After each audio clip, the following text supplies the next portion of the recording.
Fermin, let's talk about smart money concept. So kung i-discuss more, maybe if you're going to explain smart money concept sa newbie, what's the smart money concept? Now, the smart money concept, that is not unique to crypto. In fact, that's taken from what you see in the stock market. And basically, the premise of what smart money means lang is, kunyari, tayo as the ordinary retail investor, certainly, malalaman mo lang, let's take a particular stock muna. Malalaman na lang natin siguro yung outlook for that stock base sa nababasa natin sa dyaryo, di ba? Nakikita natin sa news. But you don't really know what's happening behind the scenes. Now, when you're looking at, let's say, venture capital firms, the bigger investors, syempre sa kanila, they don't operate under the same constraints. Bakit? Even within the circles that they operate in, the people that they network with, malalaman nila mga certain developments bago malaman ng general public. So, kumbaga, if they're aware na, kunyari, maglo-launch kami ng project na ganito, maaga silang nakakapasok. So, when they say smart money, it's basically trying to see ano yung mga pinapasukan itong mga venture capital funds. Kasi ibig sabihin, ang tingin ng ano dyan, mga retail investor, kung pinapasukan nila yan, may alam sila. Kaya nila pinapasukan. Diba? Kasi to begin with, Correct. any venture capitalist, hindi ka na mapapasok sa project na alam mong malulugi. Diba? Now, by the same token, it does not mean na kung pinasukan nila, siguradong kikita. But my point is, hindi sila papasok kung sa initial analysis pa lang nila ay malulugi ito. Hindi nila papasukan. So, kumbaga meron silang filtering process na ginagawa na on their side. So, when you say smart money concept, basically that's what it is. Tingnan mo, saan pumapasok yung mga venture capitalists? Ano mga project ang pinapasukan nila? However, you have to understand, kahit napasukan mo din yon, chances are, your price of entry will certainly not be the same as the venture capitalist. Kasi to begin with, yung venture capitalist, malamang mas malaki yung pinasok, di ba? Kumbaga sila yung namuhunan sa umpisa. They are the ones who took the risk. So, mas malaki yung pinasok nila. So, since mas malaki at saka they took, kumbaga sila yung first mover, mas mababa yung presyo nila. Now, Fermin, do you have any idea where do the biggest investors put their money in crypto? Ano to? Meron ba tong website or meron ka bang tool na pwede magamit dito? Well, you can look at chainbroker.io. Now, that's a very good website which compiles upcoming projects, trending projects. It's not complete. I mean, I'm sure there are other sites which offer the same service. But there, if you see, it's broken down into trending, upcoming, and listed. Okay. Go to sa projects. Lagay mo place work. Okay, And then you click on learn more.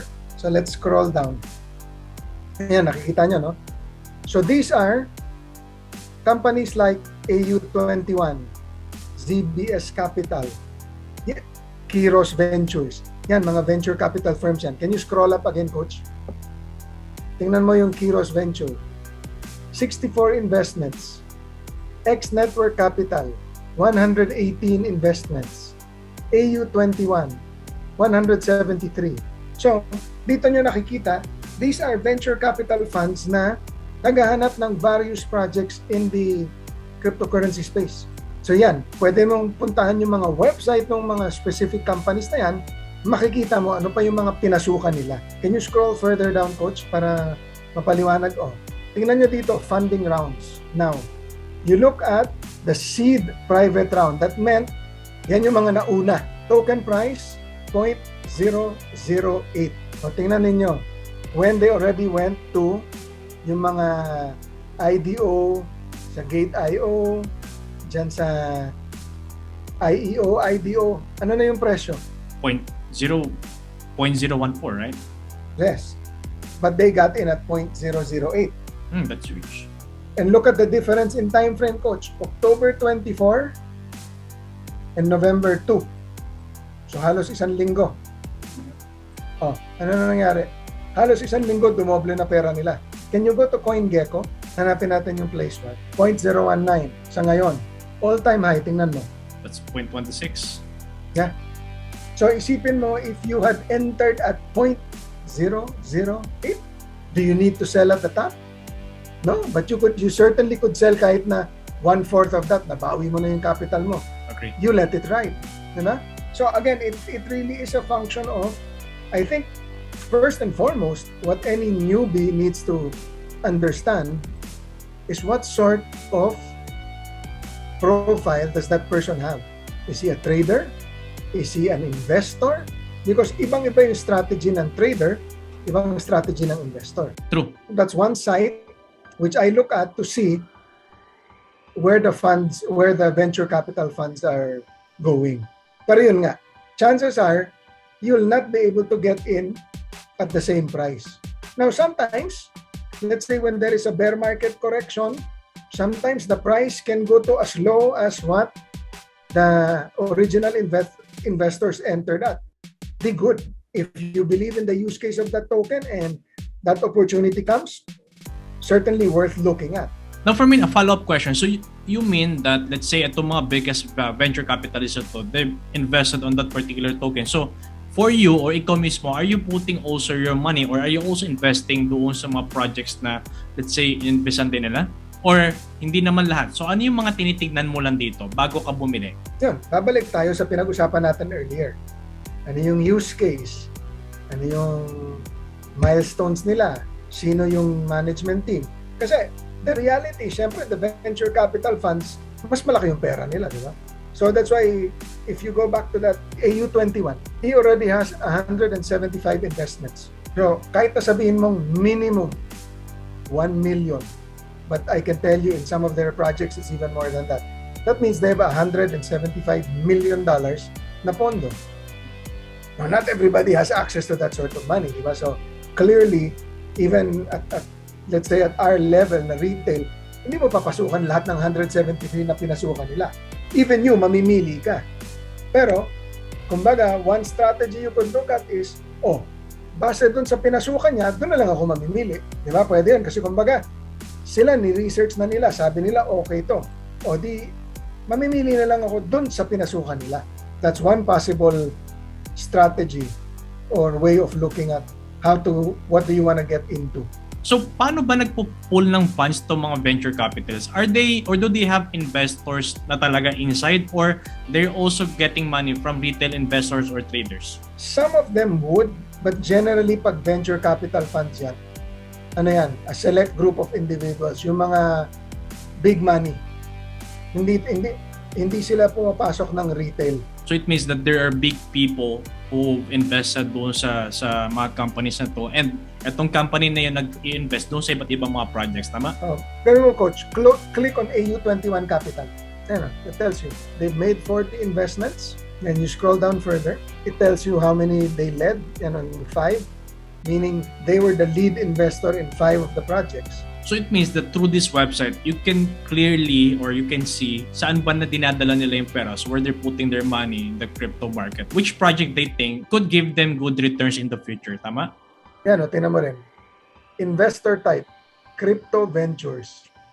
Year founded, 2017. So they've been in the space for quite a while. Correct. That's why madami na siyang napasukan na investments, diba? And what you will find is if you try to look at, not just for them, if you look at some of the owners or those that started these venture capital funds, you'll find that some of them came from financial institutions.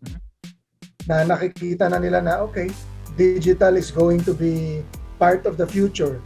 Let's see how we can participate. They will create a fund which will concentrate on cryptocurrency projects. Scroll down all the way, coach. Look at the funding, the amounts. 2 million. Now, remember, that's not sila lang, ha? But my point is, look at the amounts. 8 million, 2 million, 3.7 million.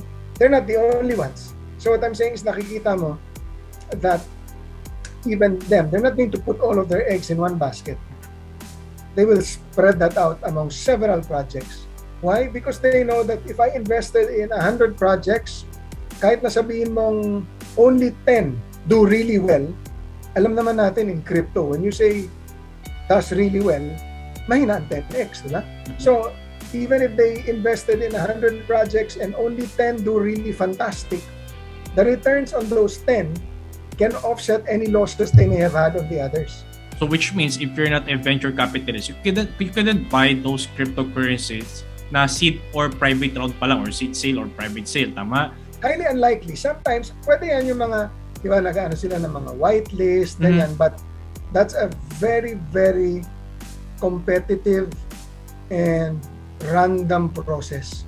Now, Fermin, for those na gustong pumasok sa crypto naman, they're planning to invest in the crypto market. Ano naman yung mga advice na pwede mo ibigay sa mga beginners?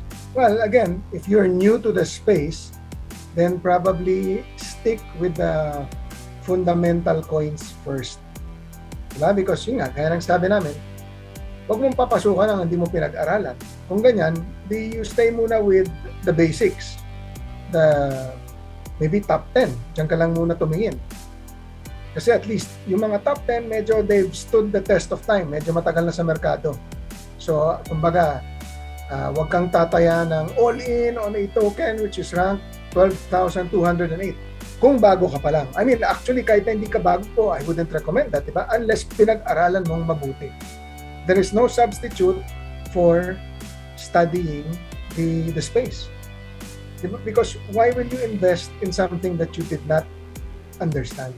Tandaan nyo, wala kayong pwedeng sisihin kasi kayo ang nagdesisyon na bumili ng token or nag-exit ng token. Walang namilit sa inyo.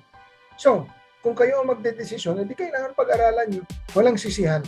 And remember that the cryptocurrency market is a volatile market. So, movements of 20, 25% in either direction, that's not unusual. So that's why I mentioned you also have to understand what sort of profile you have. Are you risk averse? Kasi kung ayaw mo ng risk, malamang hindi ka papasok ng crypto. Diba? So these are things that you need to know first before you start getting into cryptocurrency.